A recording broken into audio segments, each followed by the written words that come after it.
Hello friends, welcome to the tax today news channel. आज हम जो वीडियो आपके सामने लेकर आए हैं, ये वीडियो है सर्विसेज पर जो कंपोजिशन जैसी एक स्कीम की अनाउंसमेंट हुई है 7 मार्च 2019 के नोटिफिकेशन के द्वारा, उसके ऊपर हमारे एक्सपर्ट्स के व्यूज लेकर। आज इस वीडियो में हमारे साथ जुड़े हैं पोरबंदर से सीए दिव्येश भाई सोडा और जैतपुर से हमारे साथ जुड़े हैं एडवोकेट ललित भाई गणात्रा। आप दोनों का मैं हमारे दर्शकों की ओर से हार्दिक स्वागत करता हूँ। फ्रेंड्स, सबसे पहले ये मैं क्वेश्चन कर रहा हूँ दिव्येश भाई से। दिव्येश भाई, sorry, I would go to Lalit भाई फर्स्ट रादर। ललित भाई, मुझे ये बताएं कि what is the scheme of service providers और कौन कौन ये स्कीम के तहत उसका लाभ ले सकता है। सर, लास्ट 2 और 3 जीएसटी काउंसिल की मीटिंग से पहले एक जीएसटी काउंसिल के मीटिंग के बाद उसने एक जाहिरात की थी। उसके मुताबिक स्पेसिफिकली सर्विस प्रोवाइडर के लिए कॉम्पोजिशन स्कीम लाने की बात उन लोगों ने की थी। उसके बारे में रिकमेंडेशन की थी। इसमें नोटिफिकेशन में रेट में ऐसा भी लिखा हुआ है कि आप गुड्स का और सर्विस का और दोनों का अगर आप सप्लाई करते हैं तो भी इस नोटिफिकेशन थ्रू आप उस कंपोजिशन स्कीम जो नई बनाई गई है, वर्ड कहीं भी यूज नहीं किया गया कंपोजिशन स्कीम, लेकिन वो कंपोजिशन स्कीम जैसी बनाई गई है उसका बेनिफिट आप ले सकते हैं। और भोवी भाई। थैंक यू दिव्येश भाई। मुझे ये बताइए, ललित भाई ने बताया कि कौन कौन इसका लाभ ले सकता है, आप उसमें क्या ऐड करेंगे, कौन कौन इसका लाभ नहीं ले सकते हैं। जैसे कि ललित भाई ने बताया कि ये पूरे नोटिफिकेशन में कहीं कॉम्पोजिशन स्कीम यूज नहीं किया, और वो सही है कि गवर्नमेंट ने कॉम्पोजिशन स्कीम के सारे कलर्स इस नोटिफिकेशन में सर्विस प्रोवाइडर या गुड्स और सर्विस दोनों का जो सप्लाई करता है उसके सारे कलर्स दे दिए हैं, जो कि सेक्शन 10 में है। लेकिन इसको कॉम्पोजिशन स्कीम ऐसा नाम नहीं दिया है। तो जो सेक्शन 10 में जो लोग नहीं ले सकते बेनिफिट, सेम चीजें यहाँ भी प्रिस्क्राइब की है। जैसे कि सबसे पहले तो प्रोविजन है कि जिसका टर्नओवर है during the preceding financial year वो 50 लाख से कम 50 लाख तक है, तो वो इसका बेनिफिट ले सकते हैं। सेकंड की सेक्शन 10 में वो एलिजिबल नहीं है, यानी कि वो सर्विस प्रोवाइड करते हैं तो वो सेक्शन 10 में कॉम्पोजिशन स्कीम लेने के लिए एलिजिबल नहीं है, तो वो लोग ये नोटिफिकेशन के अंडर में बेनिफिट ले सकते हैं। उसके अलावा जो भी जीएसटी में लेविएबल नहीं है ऐसे गुड्स की, जैसे कि पेट्रोलियम प्रोडक्ट्स उसका सप्लाई करते हो, तो वो इस नोटिफिकेशन का बेनिफिट नहीं ले सकते। नॉन रेसिडेंट पर्सन है, कैजुअल टैक्सेबल पर्सन है, तो इन शॉर्ट सेक्शन 10 में जो लोग एलिजिबल नहीं है कॉम्पोजिशन स्कीम का बेनिफिट लेने के लिए, सेम वही सारी कंडीशंस यहाँ भी प्रिस्क्राइब की है, ये सारे पर्सन है वो ये नोटिफिकेशन का बेनिफिट नहीं ले सकते। सो हम बोल सकते कि लगभग कॉम्पोजिशन स्कीम है जो गुड्स के लिए वही ज्यादातर कंडीशंस सर्विसेज के लिए रखी है, सिर्फ टर्नओवर की लिमिट सर्विसेज के लिए 50 लाख या उससे कम होनी चाहिए, वो जरूरी है। Fine, we are moving on to next question and that question is to Lalit भाई। ललित भाई, बताइए कि क्या रेट ऑफ टैक्स रहेगा इनके लिए।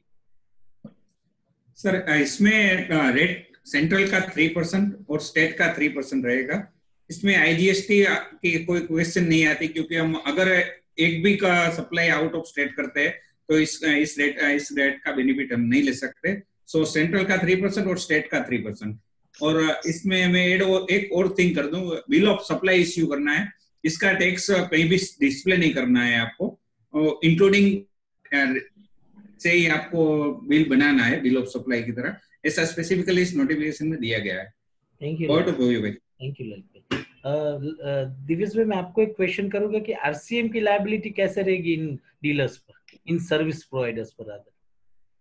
हाँ, जो भी service provider reverse charge mechanism registered person जो है उस चार्ज मैकेनिज्म में टैक्स भरना सेक्शन 9(3) के अंडर में या 9(4) में जो भी स्पेसिफाइड गवर्नमेंट ने स्पेसिफाई किया है, वो जैसे अदर टैक्स पेयर को एप्लीकेबल होता है इन द सेम मैनर, ये प्रोविजन में या ये नोटिफिकेशन का जो बेनिफिट ले रहा है उसको भी सेम मैनर में रिवर्स चार्ज मैकेनिज्म एप्लीकेबल होगा और उसको उसमें टैक्स भरना पड़ेगा। Thank you thank you. Now my last question is, Divyesh भाई आपसे ही पूछूंगा एक क्वेश्चन। इसमें एक टर्नओवर के बारे में बहुत ही इंपॉर्टेंट क्लैरिफिकेशन दिया गया है, क्या है वो क्लैरिफिकेशन। इसमें एक्चुअली फर्स्ट सप्लाई उस तरह से वर्ड यूज किया है। सो जो 50 लाख की लिमिट कंसीडर करनी है वो from the first day of April, यानी कि कोई किसी को फर्स्ट टाइम एप्लीकेबल हो रहा है तो उसको 1 अप्रैल ऑफ द फाइनेंशियल ईयर वहां से उसका एलिजिबिलिटी के लिए 50 लाख का टर्नओवर गिनना है। एक बार वो 50 लाख क्रॉस हो जाए और फिर वो उसका एलिजिबिलिटी यूज नहीं कर सकता, मतलब टू वो एलिजिबल है कि नहीं वो कंसीडर करने के लिए from the first day of April उसको ये टर्नओवर कंसीडर करना है। Thank you very much friends. I hope कि ये हमारा वीडियो सर्विस प्रोवाइडर को बहुत काम आएगा। अगर आपको ये वीडियो अच्छा लगा है तो उसे लाइक कीजिए और अपने फ्रेंड्स को शेयर जरूर कीजिए। ऐसे ही अपडेट्स पाने के लिए हमारे channel tax today news channel को सब्सक्राइब जरूर कीजिए। आप सब दर्शक, ललित भाई कुछ आप ऐड करना चाहते हैं?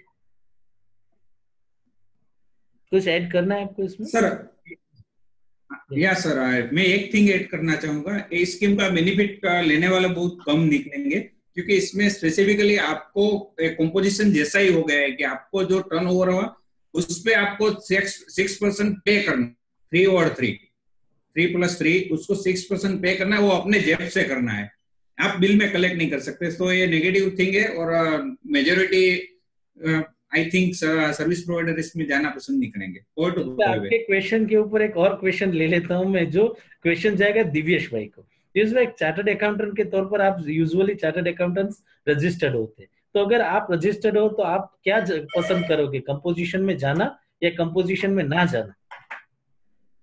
डेफिनेटली मैं रेगुलर स्कीम में ही जाऊंगा, कंपोजिशन स्कीम में नहीं जाऊंगा, क्योंकि मैं जो भी अपने बिल में अपने क्लाइंट्स को चार्ज कर रहा हूँ जीएसटी, तो वो उसका क्रेडिट ले सकते हैं। इसलिए मेरे लिए कोई ये यूजफुल है ही नहीं कि मेरा टोटल टर्नओवर हो उसके ऊपर मैं 6% अपने पॉकेट से भरूं। रादर इट इज एडवाइजेबल कि मैं टैक्स चार्ज करूं बिल में और मेरे क्लाइंट उसकी आईटीसी अवेल कर ले। वेरी ट्रू, बहुत इंपॉर्टेंट रेस किया। इश्यू इसमें ये भी आएगा कि अगर दिव्येश भाई का कोई क्लाइंट मुंबई पे है तो उसको आईजीएसटी करना पड़ेगा, तो ऑटोमेटिकली उसमें रह नहीं पाएंगे। Exactly. इस रेट के नोटिफिकेशन से आउट होना पड़ेगा। That would create a much more debate अगर हम आगे बढ़े और इस सर्कुलर को ज्यादा इंटरप्रेट करें। वी होप कि एटलीस्ट थोड़े ऐसे लोग निकले जो कि इस सर्विस के कंपोजिशन का लाभ ले सके। With this we conclude this video. Friends, please subscribe to our channel, Tax Today News channel. Thank you very much.